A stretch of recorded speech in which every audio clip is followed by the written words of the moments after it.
I spent $4,000 to throw my family a perfect reunion, only for my mom to whisper 10 words that destroyed everything. So, I took the one thing they couldn't live without, their reputation. You ever have one of those moments where the world just abruptly pauses? Like time decides to grind to a screeching halt just so your brain can fully process the sheer, unadulterated audacity of what someone just said to you? Yeah, that was me. There I was, standing in the center of a room filled with the hum of laughter and the clinking of silverware. I had a glass of expensive sparkling cider in my hand, my fingers slightly chilled by the condensation.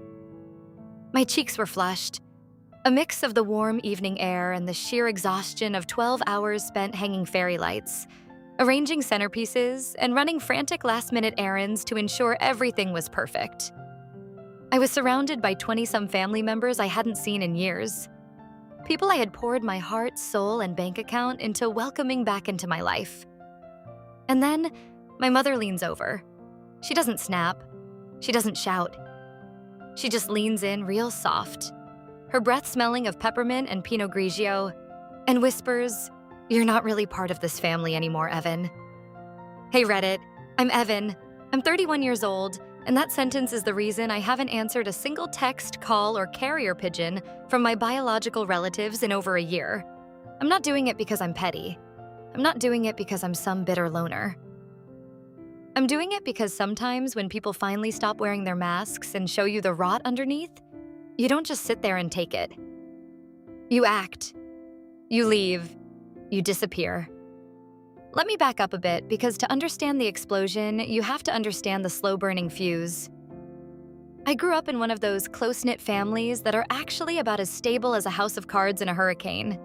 We were close only when there was free food on the table, a loan to be begged for, or some juicy, life-ruining gossip to dissect over coffee.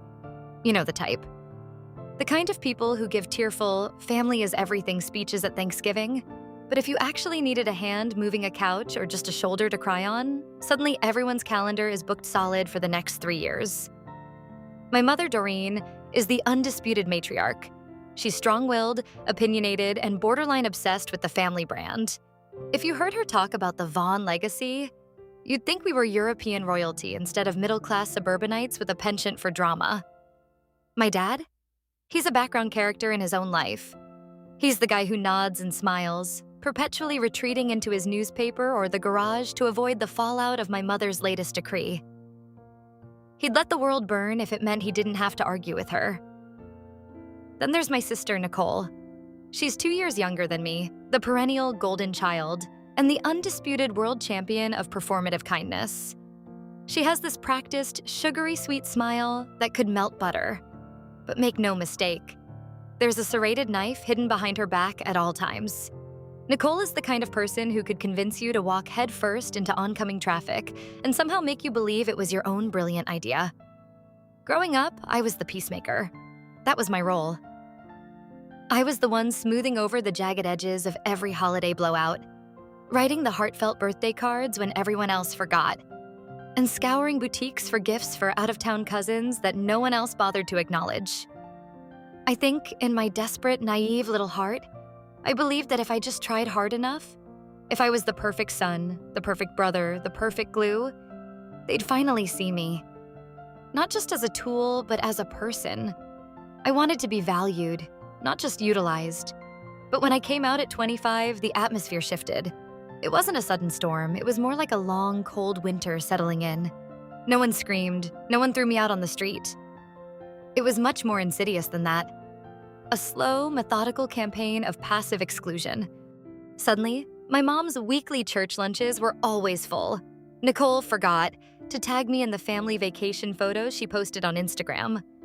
One Christmas, my aunt made these beautiful, intricate, personalized stockings for the entire extended family.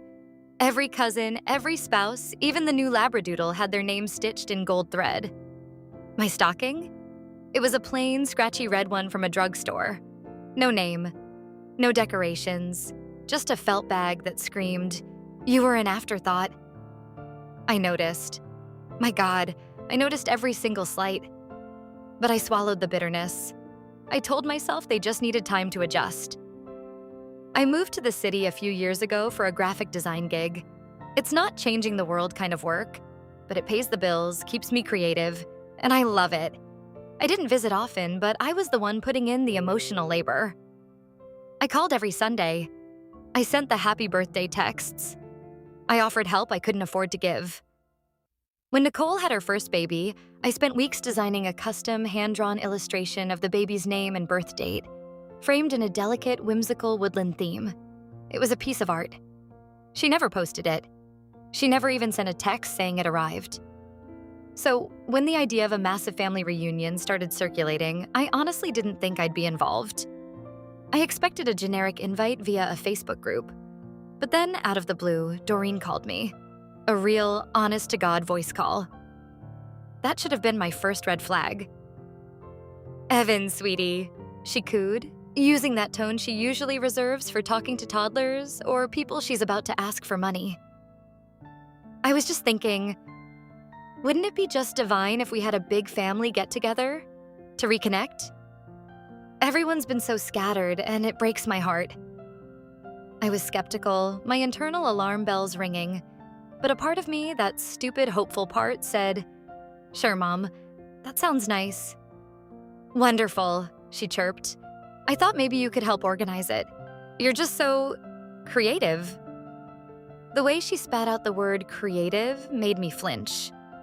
It was her coded way of acknowledging my lifestyle without having to say the word gay, yet still managing to turn my identity into a utility she could exploit.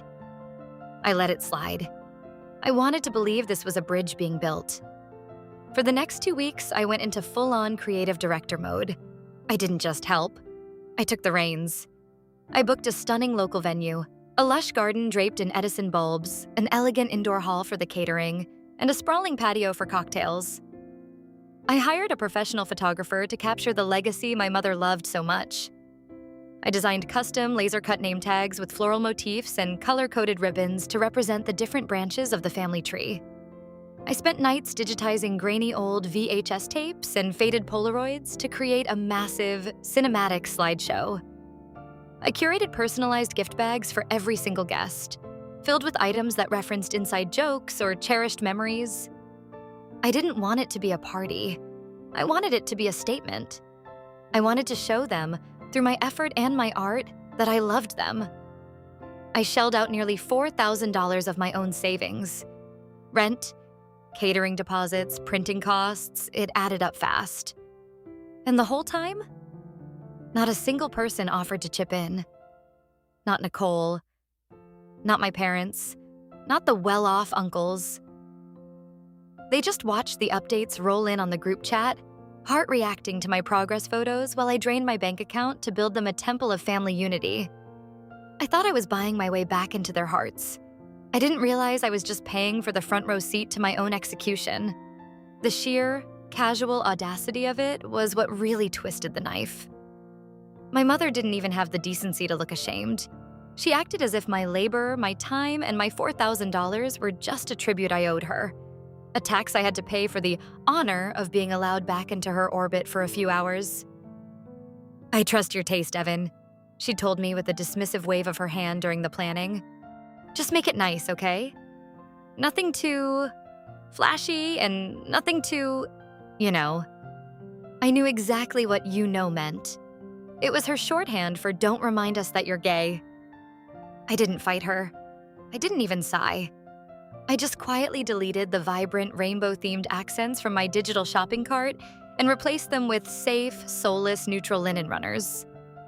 I was playing the part of the good son, hoping that if I scrubbed enough of myself away, there would finally be room for them to love me. The day of the reunion, I was a ghost in the machine. I arrived 4 hours early, the sun beating down on my neck as I hauled heavy wooden tables across the grass. I spent hours obsessing over the placement of every single centerpiece, stringing hundreds of feet of fairy lights until my fingers were raw and hovering over the caterers like a high-strung stage manager. I even went out of my way to ensure the vegetarian options were cross-contamination free and clearly labeled, specifically remembering that Aunt June's digestive system turns into a war zone if she so much as looks at a piece of brisket. Nicole, of course, sauntered in 2 hours late, clutching a melting Starbucks latte like it was a royal scepter.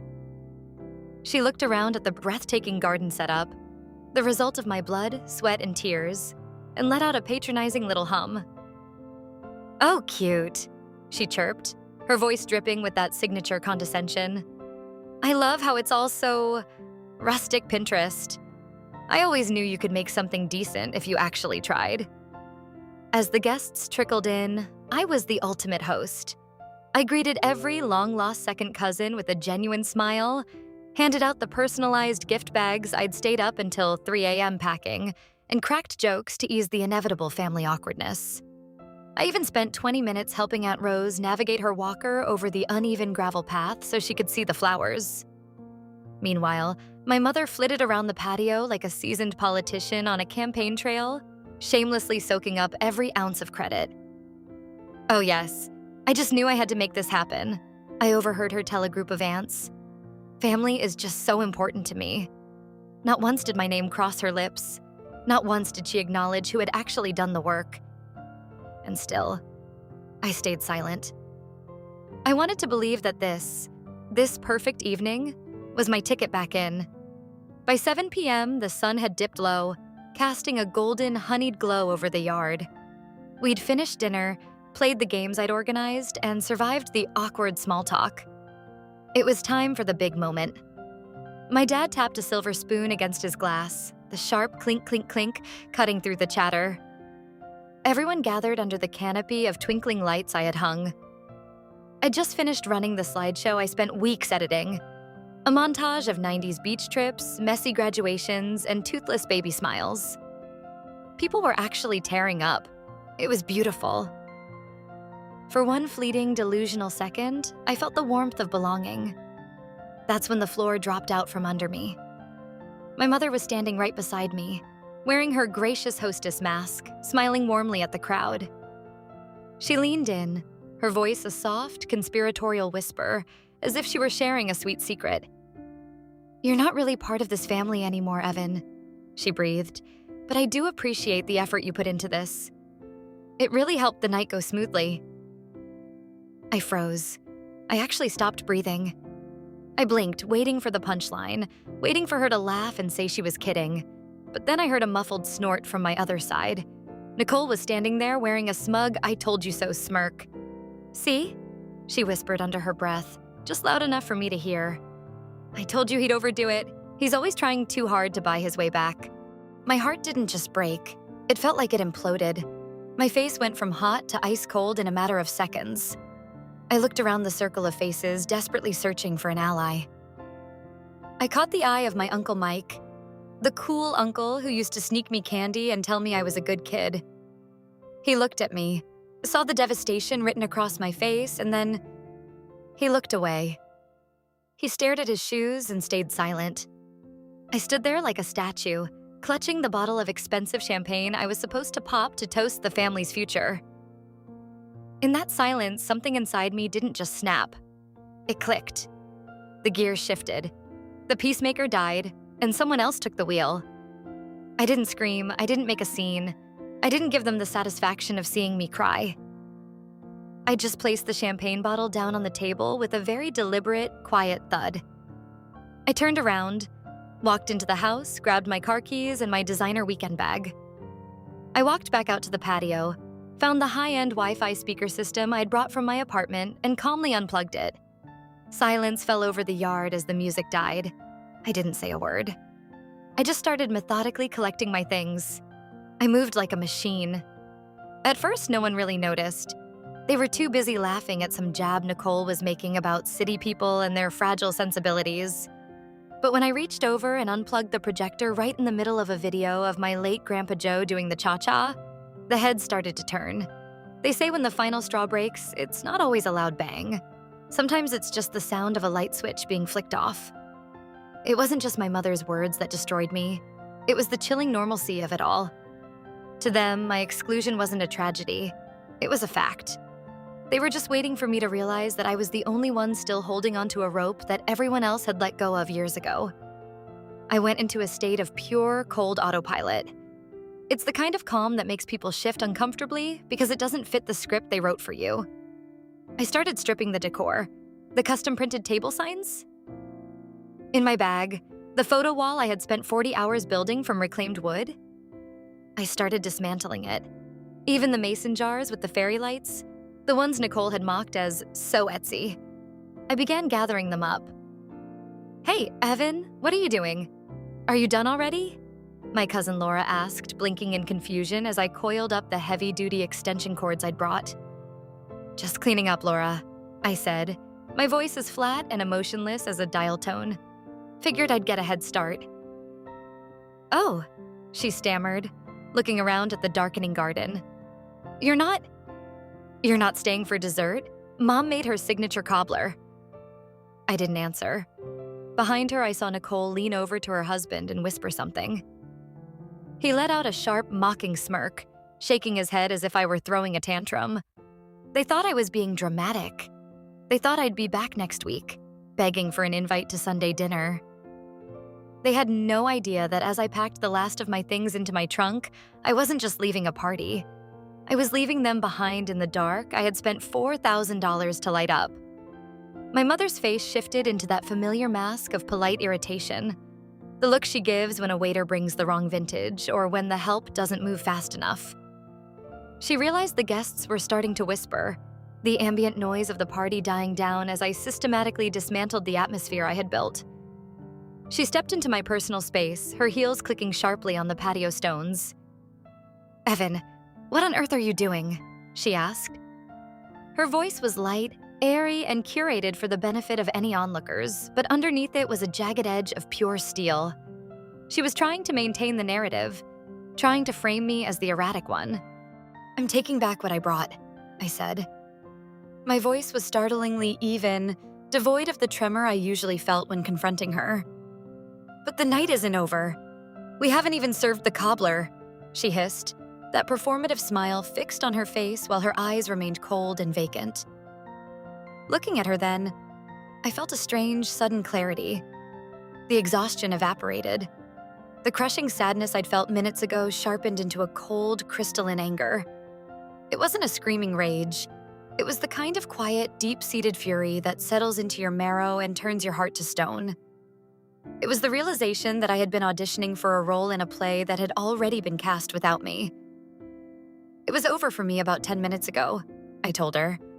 I turned my back on her and walked into the house. I began disconnecting the projector and the high-end speaker system I'd hauled from the city. I pulled the USB drive, the one containing over 100 hours of digitized family history I had painstakingly restored and edited into a cinematic experience. I'd spent weeks color grading their old memories, cleaning up the audio of long-dead relatives, and syncing it all to a perfect soundtrack. When it ended, they hadn't even clapped. Not a single person had looked at me and said, "Thank you, Evan, for saving our history." They just moved on to the next drink. I knelt by the buffet table and grabbed the box of custom gift bags I had tucked underneath. I felt a pang of bitterness as I looked at them. I had spent hours scouring old Facebook posts and dusty photo albums to make these personal. Nicole's bag contained a vintage-style keychain shaped like a dolphin, the exact replica of one she had sobbed over losing at Myrtle Beach back in 2004. My mother's bag held a mini album of her wedding photos, which I had professionally restored and printed on expensive linen paper. They hadn't even bothered to open them. They were sitting there like trash. I was halfway to the door when Nicole blocked my path. She looked at me with a mix of boredom and disgust, swirling a half-empty glass of wine. "Seriously, Evan? You're going to make a massive scene just because Mom hurt your precious feelings?" I stopped, the weight of the gift bags heavy in my hands. "This isn't a scene, Nicole. It's a cleanup." "Oh, please," she scoffed, folding her arms across her chest. "You always do this. You play the martyr, doing all this extra stuff just so you can hold it over our heads and expect everyone to worship you. It's just a party, okay? Get over yourself." I stared at her, the golden child, the parasite who had never paid for a single meal in her life but felt entitled to judge the cost of mine. "Just a party?" I repeated softly. "A party I planned, I paid for, and I ran from start to finish while you showed up late and did nothing but criticize." "You're so dramatic," she groaned, rolling her eyes toward the ceiling. I took a slow, deep breath, leaned in just an inch from her face and whispered with a lethal calm, "At least I'm not a parasite pretending to be a princess." Her face contorted, her jaw dropping in genuine shock. "What did you just say to me?" I didn't give her the satisfaction of a repeat performance. I walked right past her, out the front door, and loaded the last of my life into the trunk of my car. I drove away without looking back in the rearview mirror, leaving that house and that version of myself behind in the dark. But Reddit, families like mine don't let you go quietly. They don't have a live and let live policy, especially not when their ego is bruised. The next morning, I woke up to a phone that was absolutely vibrating off the nightstand. Missed calls, dozens of texts, voicemails from relatives I hadn't spoken to in 3 years. Suddenly, everyone had an opinion. Suddenly, the absent family members were very concerned about why I had ruined the night and attacked my mother. "Hey," she wrote, her tone hesitant. "I just wanted to say I'm really sorry about what happened. I saw the group message, what they're saying about you. It's really messed up, Evan."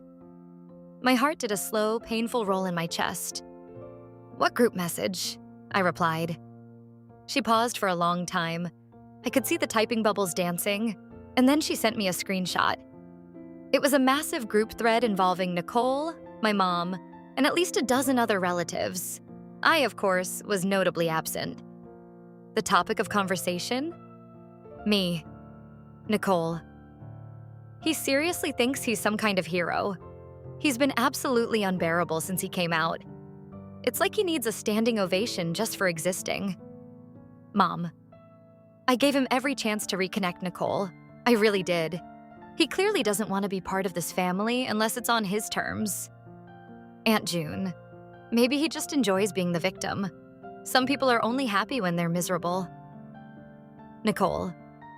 I hope he enjoys his independence and his lonely city life because I'm done pretending to care. He's exhausting. Mom.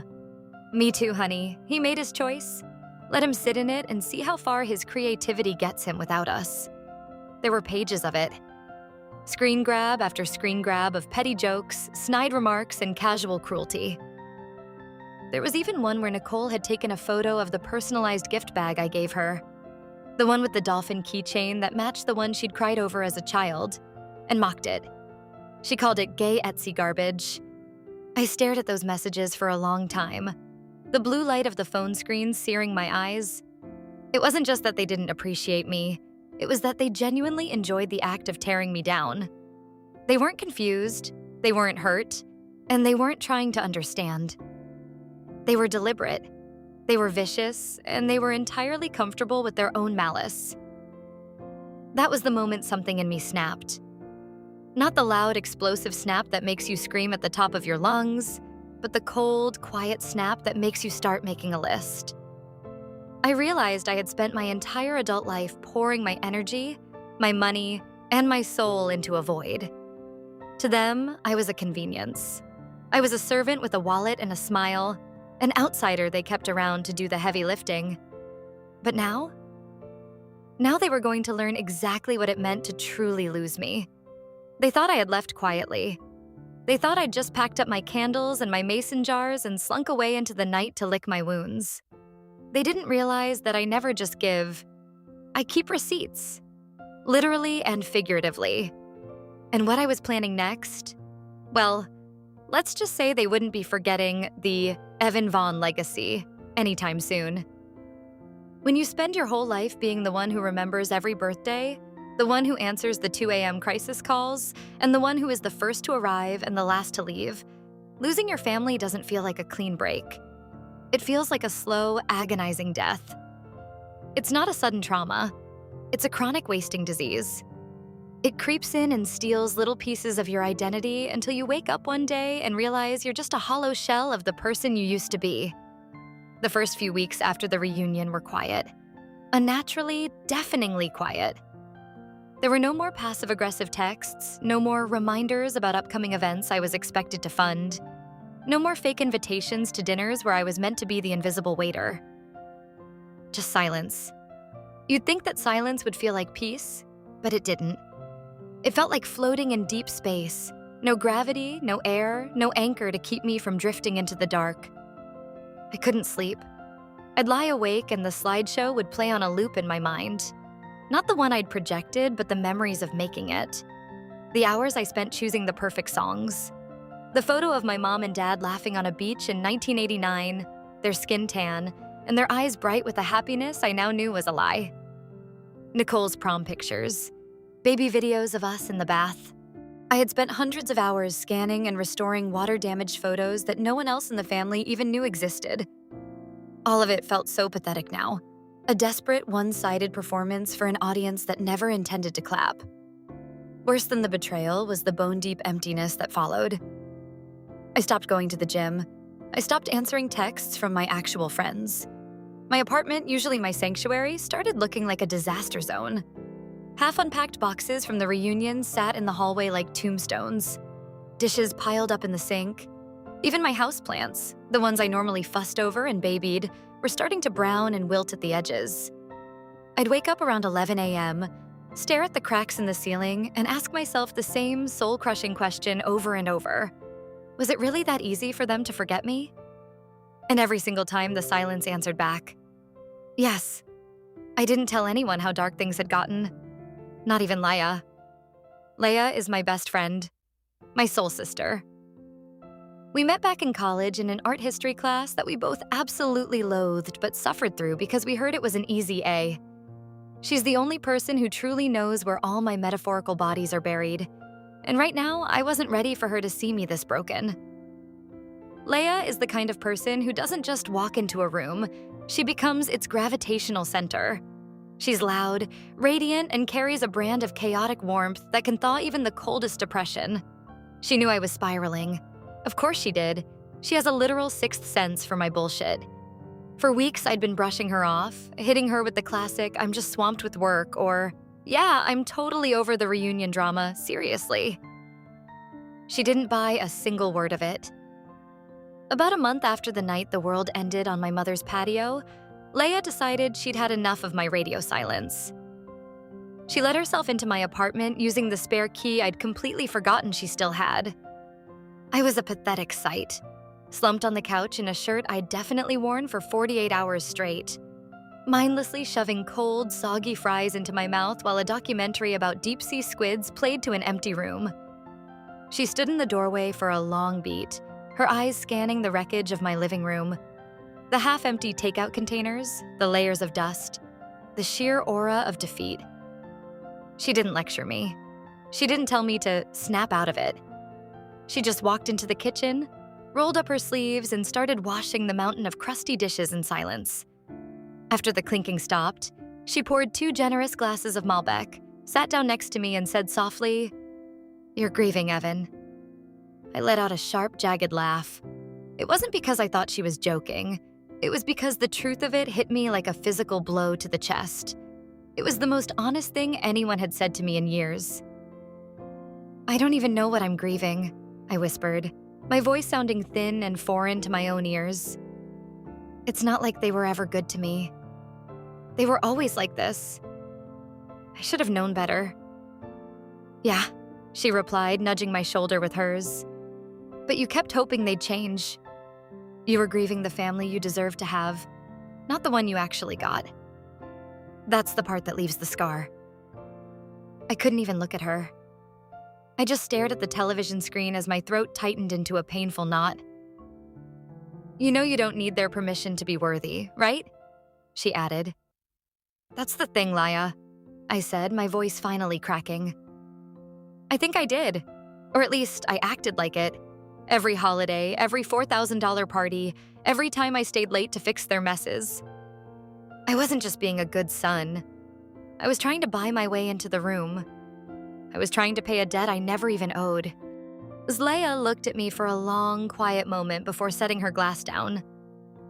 "Maybe it's time you stop investing in people who only know how to take and start investing in someone who actually gives back. Like yourself."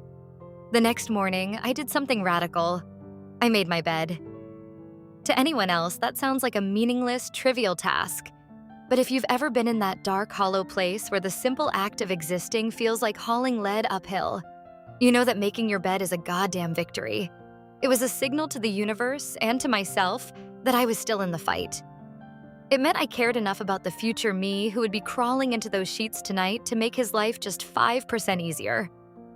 That became my new religion. The rule of one. One load of laundry. One brisk walk around the block to let the sun hit my face. One meal that wasn't delivered in a paper bag. One phone call to a person who actually valued my existence. Slowly, agonizingly, the fog began to lift. I did a deep purge of the apartment. I threw away the leftover mason jars and the string lights from the reunion, not in a fit of cinematic rage, but with a quiet, firm sense of finality. I didn't want the ghosts of their rejection haunting my hallways anymore. I donated the decor, sold the high-end projector and audio gear I'd bought for their Legacy slideshow, and used every penny of that cash to buy a high-end ergonomic desk chair. It was a literal investment in my own backbone. Then, I turned back to my first love, my work. I had neglected my freelance business for weeks, and my inbox was a graveyard of missed opportunities. But design had always been my anchor, the one thing that made sense when the world didn't. I opened my laptop, scrubbed the digital dust off my portfolio, and sent out 5 cold emails to local businesses I actually admired. No fluff, no desperation. Just, here's who I am, here's what I can build for you. Let's talk. 3 of them replied. One project turned into a retainer. By the second month, I had 4 new clients and a steady income that didn't feel like a burden. More importantly, I had a reason to open my eyes in the morning. I started sharing my process online. Not for likes, but for connection. I posted before and afters of logos I'd salvaged, branding guides for neighborhood nonprofits, and minimalist social media templates for a friend's bakery. It wasn't viral bait. It was authentic. It was me. And then, the universe finally decided to balance the scales. I received an email from a prestigious local arts nonprofit. They were launching a massive citywide campaign to spotlight LGBTQ+ creatives, and they were looking for a designer whose work did more than just look pretty. They wanted someone who could tell a story. They'd seen my post about rebranding a community center and fell in love with my clean, emotive, and deeply human style. I laughed when I heard the podcast host describe me that way, because the irony was almost too much to handle.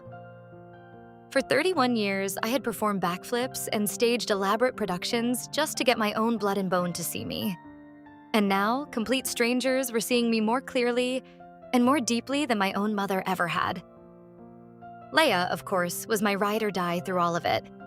She celebrated every single milestone with the kind of ferocity the Vaughns usually reserved for criticizing my haircuts. When I landed a major new client, she took me out for high-end tacos and way too many margaritas. When I was drowning in deadlines and the old anxiety started to whisper that I wasn't good enough, she'd spam my phone with absurd memes until I cracked a smile. She was the one who sat me down and looked me dead in the eye, telling me to double my rates because my talent was a premium, not a charity. One night, as we sat on my balcony overlooking the city lights, she tilted her glass toward me. You know what their biggest mistake was, Evan? They didn't realize you were the glue. They thought they were the structure, but you were the only thing keeping the whole rotten house from sliding into the mud. Without you, they're just a bunch of bitter people sitting at a silent table. I leaned back, feeling the cool night air on my face, and smiled. Yeah, but the thing is, Leia, I'm the glue somewhere else now, and I'm sticking to people who actually want to stay. My phone still buzzed occasionally. I hadn't gone on a full blocking spree yet. I wanted to see the fallout. Aunt June would send these vague, shimmering little guilt trips. Hope you're doing okay, sweetie. We sure do miss your energy at Sunday dinner. Any chance we'll see you at the holiday party? It won't be the same without you. Translated. Who is going to coordinate the catering and decorate the tree if you aren't there? I never typed a single letter in response. Then, in the early thaw of spring, a physical letter arrived. Not an email, not a text. A heavy, cream-colored envelope with a floral stationery design I recognized with a sick jolt in my stomach. My mother had used that exact same pattern for our high school graduation announcements. I opened it with steady hands. Inside was a single page of elegant looping cursive. Evan, I know you probably don't want to hear from me, but I wanted to write anyway. Things haven't been the same since the reunion. I miss you. I shouldn't have said what I said. It came out wrong. I was emotional. Nicole misses you too, even if she doesn't say it. I hope we can talk soon. Love. Mom. I sat with that letter for an hour. I read it until the words blurred. No apology. No, I am sorry for the way I treated you. No, I was wrong to tell you that you weren't part of this family. Just the classic narcissistic refrain. It came out wrong, as if her vocal cords had somehow betrayed her heart. As if I were the one who had misunderstood her perfectly clear rejection. I folded it back up, slid it into a junk drawer I had vowed never to open again, and let out a breath I felt like I'd been holding for a decade. Because here is the thing they failed to realize. By pushing me out, they didn't punish me. They set me free. They accidentally handed me the keys to my own life. I was finally free from the tactical silences, the weaponized guilt, and the exhausting games of guess why mom is mad today. For the first time, I wasn't chasing a prize that didn't exist. I was living fully, unapologetically, and entirely on my own terms. But the story doesn't end with a peaceful montage and a sunset. Because, like I told you, I keep receipts. I hadn't forgotten the whispers. I hadn't forgotten the smear campaign that painted me as a mental case to my own boss. I hadn't forgotten the group chat where my sister called my heart's work gay Etsy garbage. I was done being the bigger person, because being the bigger person usually just means you're a bigger target. If they thought I would just vanish into the ether after they kicked me while I was down, they were about to get a very expensive education in physics. When the glue lets go on purpose, the collapse is spectacular. People say revenge is a dish best served cold. Honestly, I wasn't trying to be cold. I was just done being warm to people who only used my fire to keep themselves comfortable while letting me freeze. For a long time, I didn't even care about getting even. I was too busy thriving. But success has a way of sharpening the memories you tried to dull. Once you've healed enough to stop the bleeding, you finally get a good look at the person who stabbed you. I realized they only got away with it because I had let them hold the microphone. I had let them control the story. Not anymore. I wasn't going to scream or beg for a seat at their table. I was going to build a new one. And then I was going to send them the bill for the old one. It started with a spreadsheet. I know, it sounds clinical, but as a designer, I process chaos through structure. I opened a new Google Sheet and titled it, The Vaughn Reckoning. Column by column, I laid out the truth. Every cent I had spent on that reunion. Every hour of professional labor I had gifted them over the last 5 years. I didn't hold back. Nicole's custom wedding suite, hand-painted invites, RSVP cards, and menus. $1,250 in time and materials. Gifted. Grandpa Joe's memorial, 36 hours of high-end photo restoration and video editing. Gifted. Doreen's roof repair. That time she forgot her PIN and begged me to cover the $2,800 deposit until Friday. A Friday that never came. The reunion, $4,100 in catering, venue, and decor. When I hit the auto-sum button, the number that popped up at the bottom of the screen made my jaw tighten. $10,845. Nearly $11,000 in unpaid labor, out-of-pocket expenses, and favors for a family that didn't even think I was one of them. That didn't even account for the emotional interest. I looked at that number and I didn't feel sad anymore. I felt like a businessman who had been majorly over-leveraged in a failing company. And it was time to liquidate the assets. But this wasn't just about recovering the lost funds. If I wanted the money back, I would have sent a formal demand letter from a lawyer. This was about something much more visceral. It was about proving a point. I had reached a stage where an apology would have felt like an insult. Empty words offered only because they were caught. I didn't want their sorry anymore. I wanted their acknowledgement. I wanted them to look at the wreckage of our relationship and realize they were the ones holding the matches. And since they refused to give me that validation freely, I decided to make them feel the weight of my absence in a way they couldn't ignore. While I was working on the citywide campaign for the LGBTQ+ nonprofit, I crossed paths with a woman named Sabrina. She was a powerhouse. She ran a high-traffic online magazine that focused on raw, community-driven narratives. Her platform specialized in the stuff people usually whisper about: gaslighting, family estrangement, and the grueling process of reclaiming your voice after being silenced. During a gallery event, over the hum of 100 conversations and the clink of wine glasses, we started talking. I ended up sharing a PG-rated version of the reunion disaster. When I finished, Sabrina just stared at me, her drink halfway to her mouth. "Wait," she said, her voice dropping an octave in disbelief. "They actually looked you in the eye and told you that you weren't part of the family after you bankrolled and planned the entire event? Right before the toast? And then they let you walk out while they laughed?" I nodded slowly, the memory still tasting like copper in my mouth. Her jaw literally dropped. "Evan, you need to write this," she said firmly, publicly. "People need to hear this. This isn't just drama. It's a blueprint of emotional abuse." I hesitated.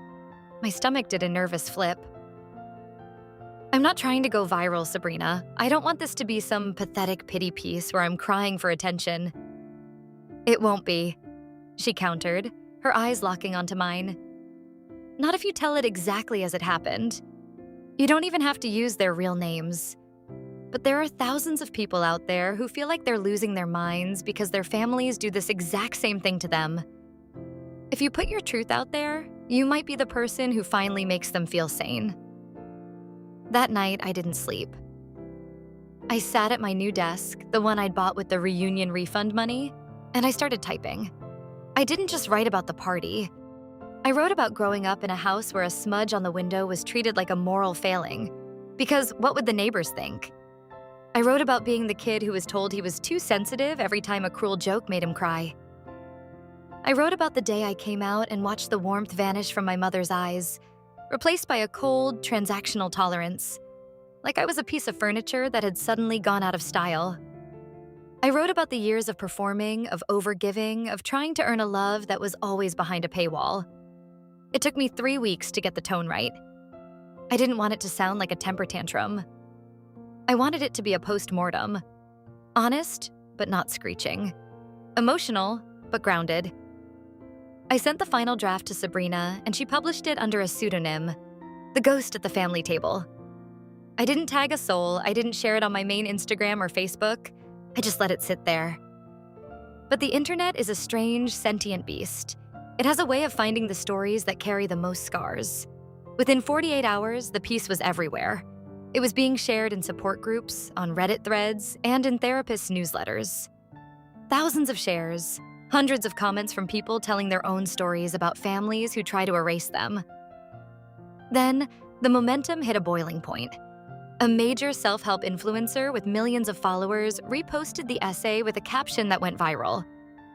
If you've ever wondered what silent, polite cruelty looks like, read this. The part about the personalized gift bags broke me. Suddenly, my quiet little act of catharsis was a cultural flashpoint. My inbox was flooded with messages from strangers. One woman told me she read it while hiding in her car after a blowout with her mother, and it gave her the strength to drive away. Another said it helped her finally block her manipulative brother after a decade of guilt tripping. And then, the inevitably happened. Someone from my hometown saw it. My cousin Jared, one of the few relatives I actually respected because he stayed out of the drama, texted me a screenshot. "Hey man, is this you? My friend just shared this on Facebook, and I swear to God, it sounds exactly like what went down at the reunion." I didn't confirm or deny it. I just sent back a shrug emoji. 2 minutes later, my phone was ringing. It was Jared. "Bro, listen to me. I'm not judging. I'm really not. I just need to know. Did you write this?" "I wrote a story, Jared," I said, my voice steady. I never said it was about anyone in particular.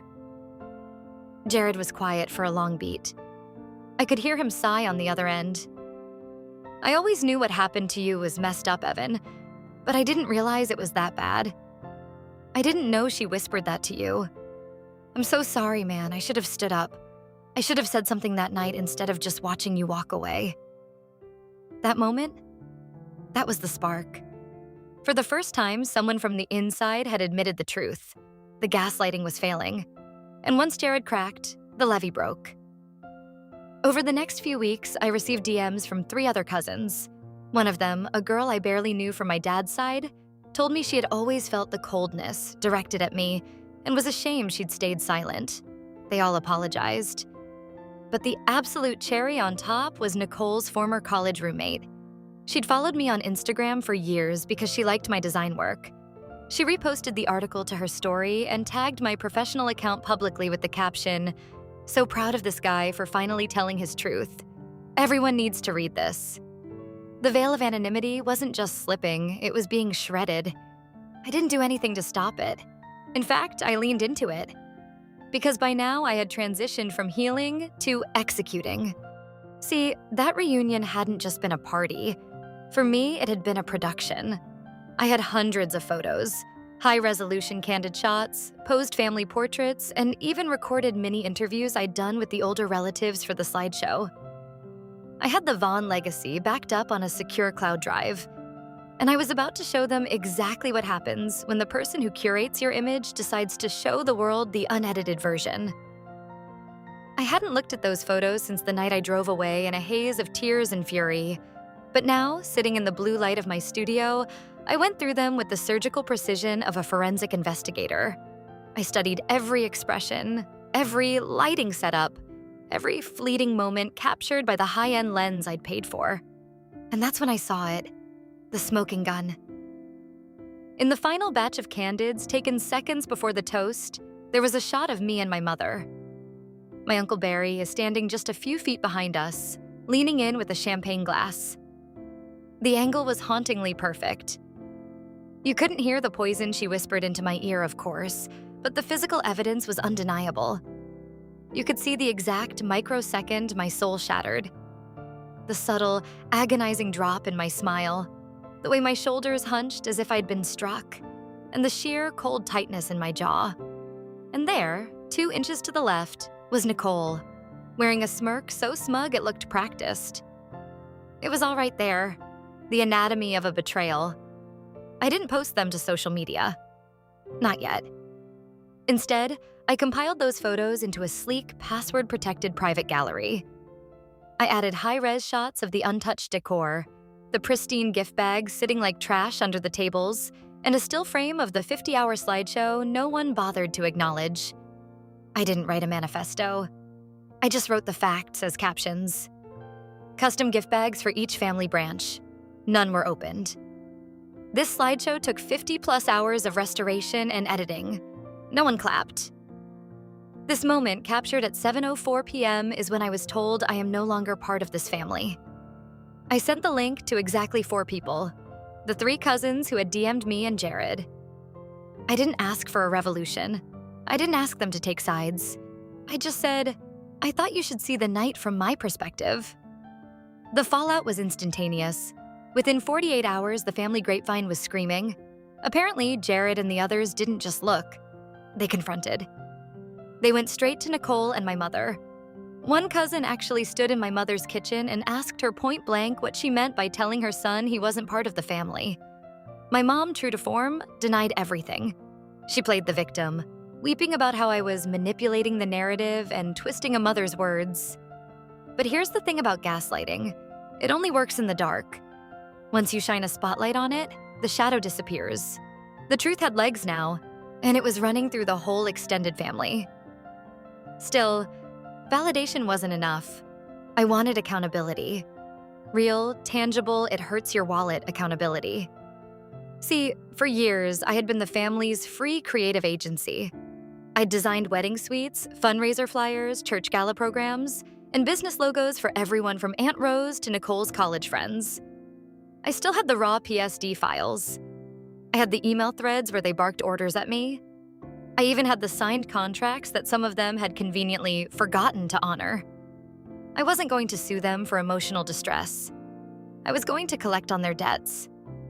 I drafted 3 professional ice-cold emails. One to Aunt Rose for her 25th anniversary vow renewal booklets. One to Nicole for her high-end baby shower invitations. And one to my mother for a citywide church gala flyer I'd built from scratch. A flyer she had submitted under her own name to take the credit. Each email was a masterpiece of corporate neutrality. Hi, name. I realize my records still show an outstanding balance for the professional design work I completed for Event. I'm currently conducting a full audit of my studio's past accounts and would like to close all open balances by the end of this quarter. Attached is the invoice for the market rate of my services. Payment can be made via PayPal or Zelle. Best, Evan. I gave them 14 days. One distant relative paid immediately, likely out of sheer embarrassment. Aunt Rose and Nicole? Silence. They thought I was bluffing. They thought family meant I couldn't touch them. So I escalated. I filed formal claims in small claims court, not because I needed the cash, but because a court filing is a matter of public record. In our town, the legal notices section of the paper is the local Bible. You can bet your life that Doreen and Nicole didn't want their names attached to a lawsuit for theft of services, while my article about family gaslighting was still being shared by influencers. I had the screenshots, I had the timestamps, I had the proof. And through all of it, I kept my head high. I kept creating. I kept building a life that was so vibrant and successful that their absence felt like a weight had been lifted, not a hole left behind. Because the ultimate revenge isn't just winning a court case. It's proving that you never needed their validation to be a whole, functioning human being. But I wasn't finished. I still had one card left to play, and it was a card they had handed me years ago. They just didn't realize I'd kept it in my back pocket. Revenge, when it's handled by a professional, doesn't look like a screaming match. It looks like a calm, terrifying silence. It looks like a smile that says, "I know something you don't." It's the realization that they aren't the protagonists of my life anymore. They're just background noise in a chapter I've already finished writing. The final act started with a notification. Nicole's daughter, my niece, was turning 5. It was going to be the social event of the season for their circle. My mother had already posted the invite on Facebook with her trademark, nauseating caption, "Family is everything. Building memories that last forever with my beautiful tribe." I looked at that invite and I didn't feel a sting. I felt a plan. Can't wait to celebrate our sweet girl's milestone with all the people who love her most. Cute, right? It was the kind of sugary, soul-sucking sentimentality my mother and Nicole specialized in. Except for one tiny glaring detail. I was the one who had designed those invitations. Back in December, months before the great fallout had officially gone public, Nicole had reached out with her usual breezy entitlement. She'd asked me to whip something up real quick. A princess-themed digital invitation with glitter borders, custom typography, and integrated RSVP links. I'd knocked it out in under 2 hours between client meetings. I never got a thank you, I never got a cent, and I certainly never got an invite to the actual party. At the time, I didn't think twice. I was still the good son, the family's free labor. But now I saw the perfect opportunity to let the truth do the heavy lifting. The RSVP system Nicole was using was built on a platform I had recommended, and it was hosted directly under my administrative account. I had created the form, connected it to my professional Gmail, and the short link on the invitation pointed to a private subdomain I'd owned for years. They were so blinded by their own arrogance, so used to me being their silent servant, that they hadn't even bothered to check who still held the keys to the castle. I didn't crash the event. I didn't delete the guest list or send out a mass canceled blast. That would have been messy, petty, and far too easy to track. Instead, I opted for a move that was as quiet as a ghost and as sharp as a razor. I logged into the back end and made a subtle, manual adjustment to the confirmation message. Originally, the automated response read, "Thanks for your RSVP. We can't wait to celebrate with you on May 17th. Please bring a smile and your party spirit." I updated it to, "Thank you for your RSVP. Just a quick note. Evan, the professional designer of this invitation and the sole planner of the 2023 family reunion, will not be attending, nor was he invited to this event. We appreciate your support as we celebrate." It was a masterpiece of neutral context. No slander, no name-calling, just the cold, hard facts of my exclusion. The message was live for 48 hours before Nicole even realized the trap had been sprung. In that window, over 30 guests, friends, coworkers, and distant relatives saw that message pop up on their screens. At least 6 people reached out to me directly. Their messages a mix of genuine confusion, concern, and burning curiosity. One of Nicole's own coworkers sent me a DM that made my heart sing. "Hey, I'm sorry if this is weird, but I just RSVP'd to the party and saw your name on the message. I've followed your design work for a while. I had no idea they treated you like that. You deserve so much better." The damage was done. The perfect family mask had a hairline fracture that was rapidly turning into a canyon. Nicole called me, predictably screaming. I didn't even pick up. I just watched the phone vibrate on my desk with a sense of profound peace. Then came the voice message, her voice trembling with a mix of rage and embarrassment. "You are sick, Evan. I don't know what your problem is, but you're ruining a 5-year-old's birthday just for your own ego. You've crossed a line this time. I hope you're proud of yourself for being this pathetic." I archived the message for my Reckoning folder, then calmly logged back in and reverted the message to the original version. That's the thing about a well-placed strike. It only needs a second to land.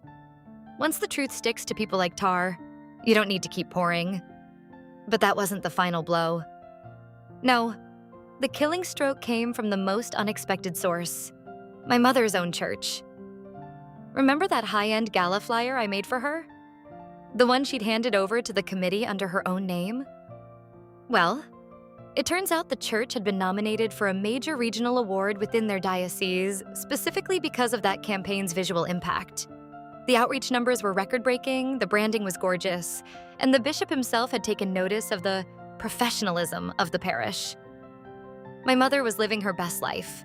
She had let everyone believe she was the creative genius behind the campaign. The church committee had even asked her to stand up and speak at the upcoming awards ceremony. Then, a miracle happened. A church staff member, likely looking through old email threads, found my contact info from when I'd sent the first draft. They sent me an email by accident. "Hi, Evan. Hope all is well. Can you send over the original layered design files for the 2022 Giving Gala flyer? We're putting together a huge commemorative slideshow for the awards ceremony. You really knocked it out of the park with this one. Thanks again." I didn't reply to the staffer. Instead, I hit forward and sent that email to the 3 highest-ranking members of the church leadership board. Subject: Correction Gala Design Attribution. Dear Leadership Board, I appreciate the kind words regarding the Giving Gala visuals.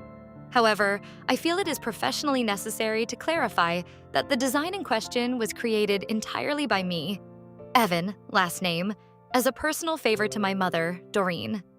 I was neither credited, paid, nor consulted regarding its nomination for this award.